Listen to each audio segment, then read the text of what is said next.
Alright, Abusia, Ebemo Bibia Kwaba, Sonkoso, Aba POG Media, so Monsieur say a fay and our bar, or be like and was subscribing after so to my share Jumedia no. I'm a for Francis to me. I can and please don't forget to click on notification bell so I'm a brand no and the political trend news two platform this be also once to me. I can now watch an after so so actual wiving. Na Abusia and me the Mubako Yensem na breaking news be yensa Kano Awie and it's a national security team led by Ǎřřesťeď Japa no boy team akwakoche Npp gurus bia omode Bank of Ghana boxes and just some pack gold and just a counterfeit Ghana cedi so but counterfeit oma packing or Bank of Ghana boxes in ma obinim baby a omode kwache se national security team led by Ǎřřesťeď Japa omotimi akwakoche da Npp gurus yi awo Sapeiman abusua enye asemkuma etimi waste time plan no person baby akoni akwakotie ensem no mu bi na asa na ebekono make sure se wonsem kai bia ode be share your comment section we like share Jumedie no ma foforo nsa entumi enkebi medamase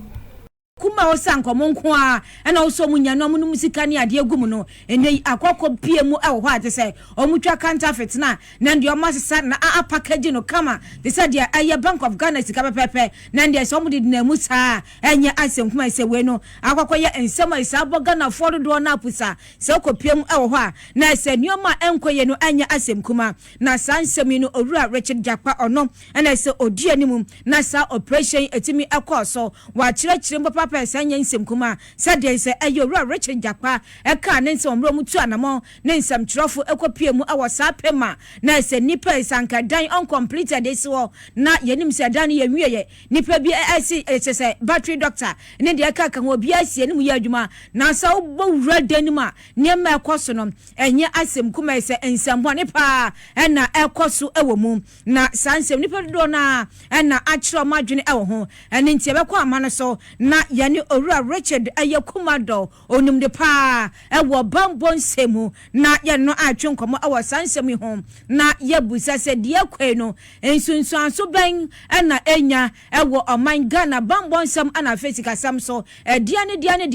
na sasika doso po manfo ahyentem na omutwa fake ebetimi enya ewo Ghana so owura Ǎřṛesťeď kumado so temenka memo ha emo akwaba. Hello, Penny Richard Kumado. Medase, my two kappa and Sianko. Yo, not ye busasa edia ekoso, ne sama owura Ǎřṛesťeď Japa edia betuja, na some of some trofon so akwa mu se enei se okopiemu awo Sapeiman, te se boxes nanka eye Bank of Ghana nko a na okwan so munye bi no, ebia kwa kodi ho, enti ye busasa we no, ensunsuan so bone ben, na ebetimi enya awo Ghana sikasam ene bambo ankasa so, sadie we no edian na oso mamuni no ye ewo ho. No, number one, even here say you better not say or to me identify baby a Bank of Ghana boxes for any sikasem but any been a cost or you better not say to me I investigations akwa ko ho. Number two, pass your Bank of Ghana boxes sell. Your mobile, I want to make and say your mobile. Let's say Bank of Ghana for name, baby, our boxes in the free. I could do Sapeiman. Say, or your investigation, we did this out to me, or more the boxes, Nico. Then number 4, yet your we are. The answer the boxes, Nico.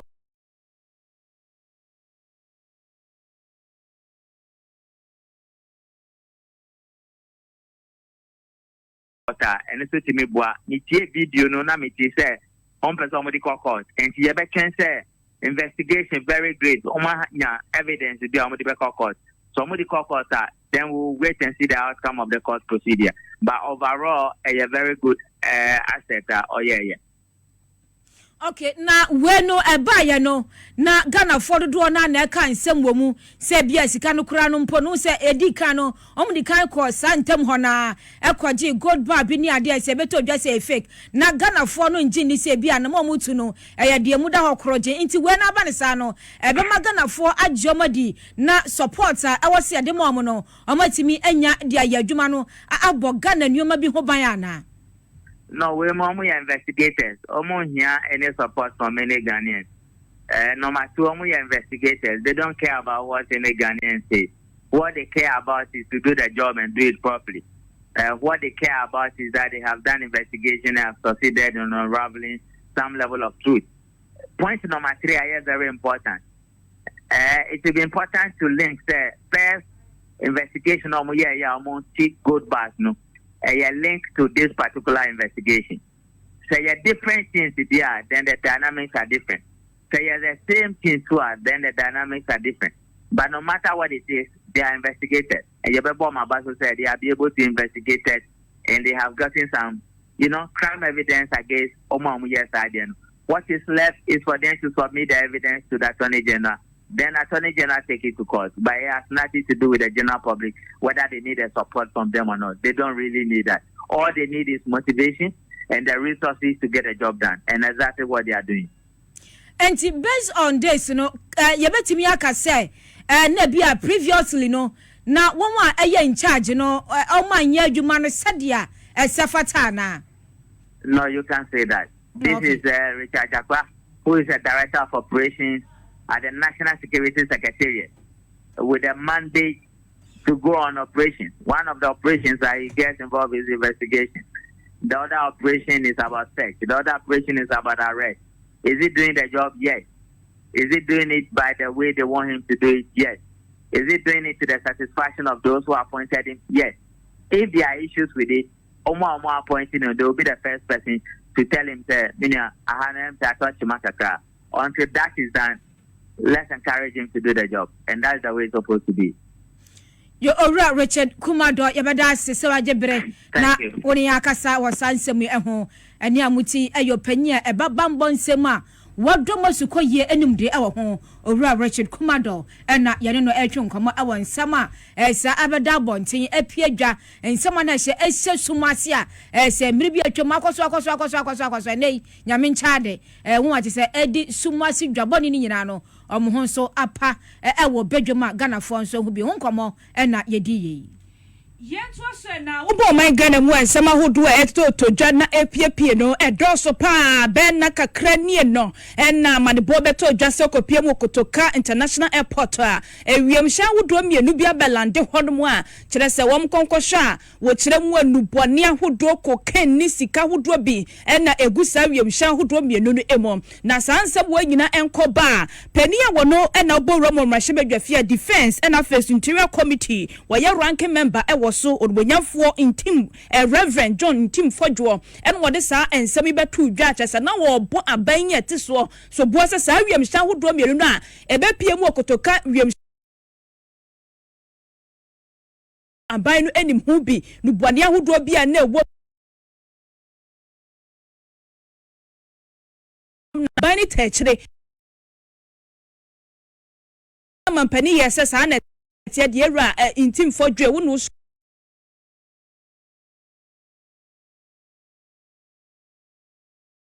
ubi esefatano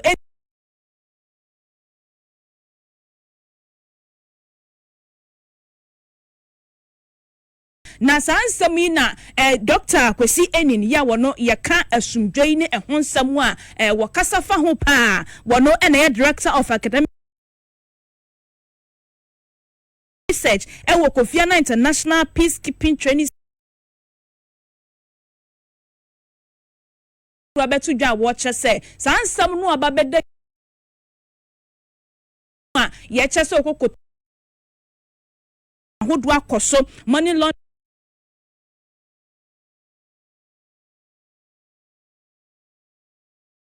ban de shahudo gwa kwam ni ye hwe ne pomasi bra no e kamie se ye de yamanyonsam e wo mem wo kirem se e yade ha dwene pa o se asam no abeto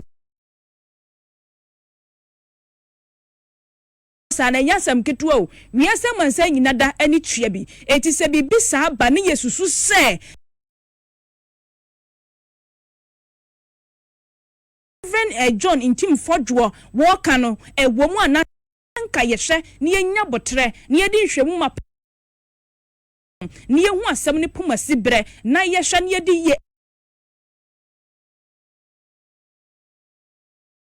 ye na so ka me say MPP triso and this is tamwa koso ne ha dwene pa egu akwam ne nsam wode to dwa no bi enie. It's disappointing and very disturbing for several reasons. First, Ghana has been known as the southern hub for cocaine trafficking.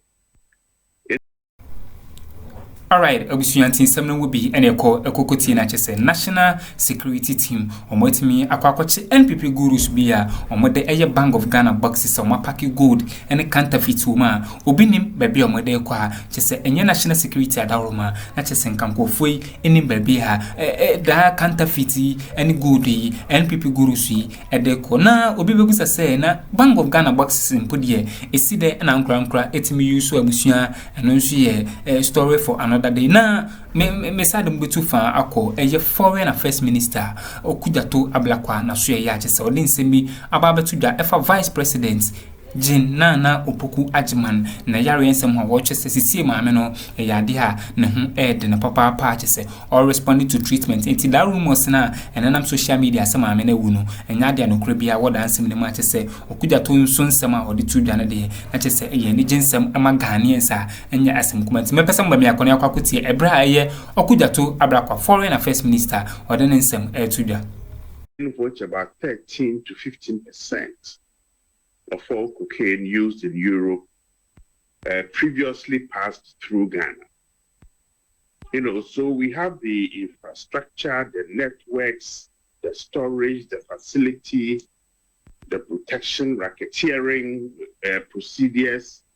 and then the cultural norms around not spilling blood. But we've moved on from there over the last couple of years through sort of consistent interventions, improving investigative and then preventive skills. So we need to be careful that creates this impression within the international community back to square one, that all the earlier efforts done have been frittered away. The second benefit issue for me relates to building trust and bipartisanship in our politics, particularly in the legislative processes where there are specific committees enjoined by the Constitution and the standing orders, to work in particular ways. Now, a parliamentarian has a right to raise questions, but particularly when those questions deal with the reputation of the country and how our international partners perceive us, then there are all kinds of procedures and mechanisms and tools within the House that both standing and select committee can use to get information that they are. So, number one, there can be questions to the minister. Motions can be filed on the floor. There can be statements issued, and of course,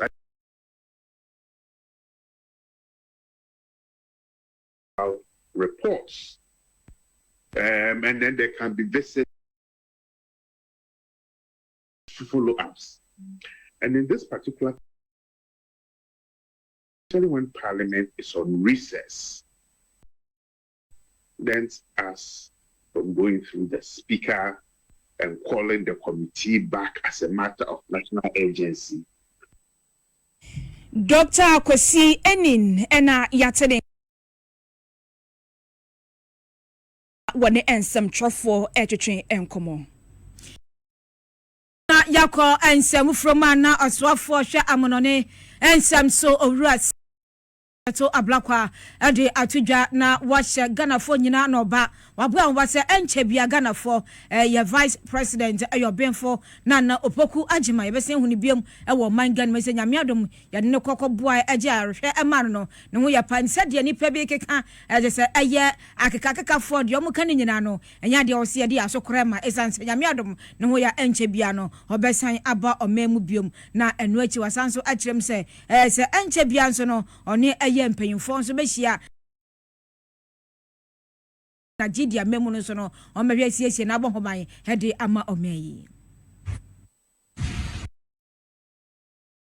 fear about the state. The first female vice president of the Republic of Ghana, Her Excellency Professor Ǎřřesťeď. I also want to assure you that she is doing very, very well. Your prayers from all over Ghanaians at home and abroad has really worked. I have heard from her, so I know what I'm talking about, and she's doing well. Please ignore all of that very vicious and un-Ghanaian evil propaganda that some people are circulating. Our mother is doing very, very well, and very soon she's going to return to her duties, serving Ghana, making all of you proud, and particularly inspiring our young girls, our daughters, to know that there is nothing that women cannot achieve, that women are as good as men. Samuel Okujato Ablakwa Adituja. Okuja trouble kwa ya wono ehwe my Ghana ne amahodo so nkita wodi usensem eso na dua ya no wone pania wosi America nan emu ewo my Ghana mu di ehye mu den ya wono na ne nyina ne sa de hye be hye ne so na no da wode eto ahodo eto wo hwe se de be ya America tim wo mu eyo my emu no wo beti se Ghana niema na wo America na so kwa kotwa wo be kwa na chese to eda so nyasem ketwa hwe a wuntimi ento na no na ba ne sa ne kamie se